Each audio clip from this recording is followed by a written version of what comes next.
Hey everybody, coming at you today with a video on perspective, a deeper and wider perspective. Now I've gone back and forth with myself on whether or not I should do this video or post this video because I know some people aren't going to digest it too well. But I think for those with open minds and open hearts, it might help to give us some perspective. So oftentimes me coming from the world of sociology and social work, I tend to be a deeper thinker, and that allows me some deeper, wider perspective, even in the fitness and diet and weight loss and physique transformation market that maybe other people don't see. So I'm going to offer this video and see where it lands. Some of you will get it, some of you won't, but I think it may help a few people. So oftentimes people write me about their struggle or their suffering with their diet and their weight loss or their physique transformation efforts. And those words, suffer and struggle, I want to talk about that today because I wish people could sit in my chair for a week and see the perspective that that offers me in terms of an overall wider context of dealing with so many people week in and week out. I get to see the difference between how people think, how some people find an opportunity in every problem, while other people are determined to find a problem in every opportunity. So also along those lines are the way people frame in their minds their goals for weight loss and physique transformation. For instance, every day pretty much I get an email such as this: Coach, I'm really struggling with my diet. Coach, my life is suffering because of all the sacrifices I'm having to make to lose weight. So struggling and suffering become words that people use to talk to themselves about their fitness goal. But are these words really appropriate to apply to a challenge that we choose for ourselves? Maybe a wider and a deeper perspective on real life struggles and suffering can help us put things into perspective for our lifestyles.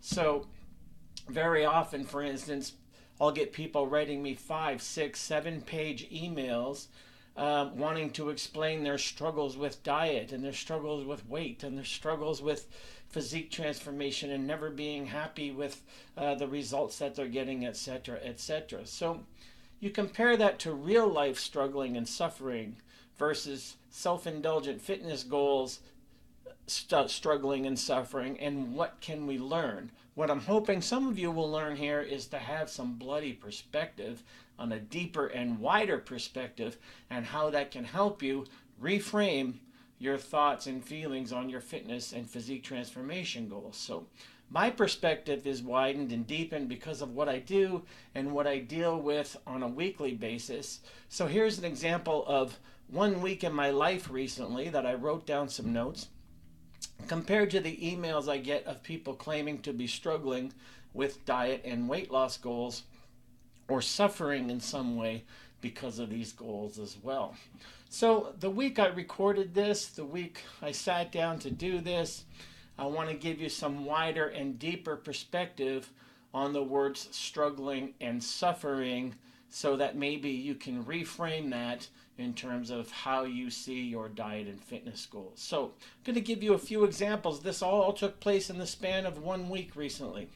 A neighbor of mine who, when I go out for my power walks in the morning, a lovely neighbor I used to see walking her dog.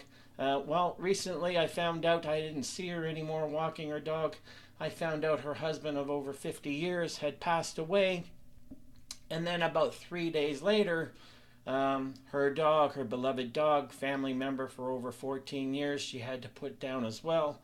3 days apart, she lost her husband and her dog, the only two live entities she had in her life. 3 days apart, to face that is suffering and struggle. Back east, keep in mind all these examples came in to my perspective in 1 week. Back east, 2 nice people who took in my parents' dog Max when my parents could no longer deal with the dog themselves. They're now facing brain cancer, going through radiation and chemotherapy and major brain surgery with no guaranteed outcomes. That is real life struggle. That is real life suffering that the husband has been diagnosed with brain cancer and going through a lot of struggling and suffering. I also have a client who is facing a major challenge to his livelihood, his family business, the only work he's known for the last few decades. Along with that, his mother has terminal cancer, and dealing with that was so much for his father to bear that his father just suffered a heart attack as well. That is struggle, that is suffering. And also this week, I'm dog sitting Handsome Bob, Andy's dog, as Andy travels back east to be with a friend. Back in 2012, Andy was in the wedding party for his friend, and his friend took his vows to marry his high school sweetheart. And now, just 6 years later, Andy's friend's wife has died of brain cancer at the age of 36, leaving behind two daughters who will never know their mother. What Andy's friend is experiencing and will experience for a long time forward, that is struggle, that is suffering. So a couple years back, I also had a client, it just reminded me, whose whole community burned down, including her whole house and all of her belongings, misplaced, displaced, lost it all. Now to get through that, that is struggling and suffering. So what am I getting at? I'm getting at we do a disservice to people who have to face real struggle and real suffering when we reduce our personal agenda to words like that. To present following a diet strategy or not following a diet strategy to be a form of struggle is an insult to all the people in the world who are facing real world struggle and suffering as well. So let's reframe that in our heads. Let's use real world, real life struggle to reframe the obstacles you are experiencing with diet and weight loss of whatever in your fitness journey, because these obstacles are not forced upon you like real life struggle tends to be. These scenarios above, deaths and cancer and all these other things, these people didn't choose to be in these horrible situations of struggling and suffering. You get to choose your fitness and weight loss goals, and struggle and suffering have nothing to do with it. This is where healthy perspective comes in, or at least it should. The deeper, wider perspective about life should inform your less important perspectives about lifestyles. The mere element of choice should be empowering enough for you. Now just use that empowerment and live up to the sacrifices and efforts required in that choice. If you choose a physique transformation or weight loss goal, you get to have that as a choice. That should be an empowering factor in your life. And because of that, has nothing to do with words like struggle and suffering. Perhaps maybe my own example, the reason I'm lean and vibrant and healthy and have been for decades is because I don't see my commitment to a healthy lifestyle as a struggle or as suffering or as some form of sacrifice. It's a choice I make. I would never martyr myself that way, and I can't stand when fitness people do that. This isn't real world struggle. This isn't real world suffering. Stop the pretending. Stop the nonsense. You get to choose this. It isn't forced upon you with emotional pain injected by the sudden unforeseen circumstances of life's surprises and twists and turns of fate. You choose to inject that emotional pain by seeing your fitness goals as having component parts of pain and struggle and suffering. Well, they don't. All right, hate to break it to you. What else do these above real life examples teach us? They teach us lessons in fortitude. That's what they teach us. These people in the examples I just gave you, they have no choice but to face and confront their pain and suffering. All right, and they struggle will be part of that. Their struggle with the pain and suffering is going to be part of that. And this kind of struggle calls on fortitude, and ordinary people find extraordinary fortitude to face the unthinkable in life. And if that's true, then maybe, just maybe, you can and you should find some good old-fashioned fortitude to face your fitness, diet, and weight loss obstacles and challenges as well.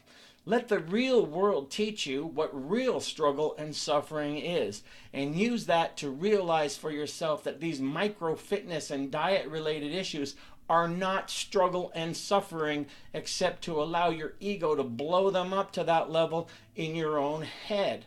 The next time you want to tell people or tell your own mind that you are struggling with your diet or struggling with your weight loss, remind yourself to choose better words, more empowering words, because these things are challenges you choose for yourself, not real world deep level struggles and suffering.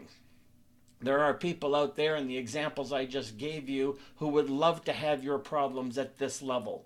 Perspective, folks, deeper and wider perspective on what suffering and struggle really is. That should give you strength. These diet and training and physique transformation issues are not struggles, and they do not engender suffering. They are merely challenges you choose for yourself. So, meet those challenges and greet them with maturity, with grace, with dignity, and above all, meet them with a deeper and wider perspective. Stop whining about how hard it is. Get busy doing or get busy quitting. All right? Life may make us face struggle and suffering, but a chosen lifestyle never should. Let me say that again. Life may have us face real struggle and suffering, but a chosen lifestyle never should. Fitness as a vocation or a hobby or an interest, it's supposed to be about personal growth, not martyrdom. Sadly, so many people don't even know the difference. So I pose to you the question, are you a fitness or diet drama mama or papa? This is something to consider, because the words struggling and suffering should be used for real life, deeper and wider issues that life presents to us that lifestyle choices never do. You choose the behavior, you choose the consequences. That's what fitness goals, etc., should be teaching us, not telling us anything about I'm struggling with this about my fitness and I'm suffering this because of my fitness. No, those are just stories that you tell your own mind, but real life teaches us what real struggle and real suffering is all about. So I'm offering you that. I hope some of you can benefit from a deeper and wider perspective. It's how I look at things. It's how I get to frame and reframe my fitness and healthy lifestyle is something I get to choose to do, whereas other people don't have the benefit of being able to make such choices. So it is what it is. That's my commentary. That's my rant for today. Suffering and struggle should not be part of your vocabulary in discussing how your undertaking of fitness and weight loss is going or not going. Hopefully that helps some of you out there. I know it's going to tick off some people out there as well. It is what it is. I decided to post this after all out of respect for people that I know who are dealing with real world, real life struggle and suffering. And my heart goes out to them. And of course, I will see you all in the next video.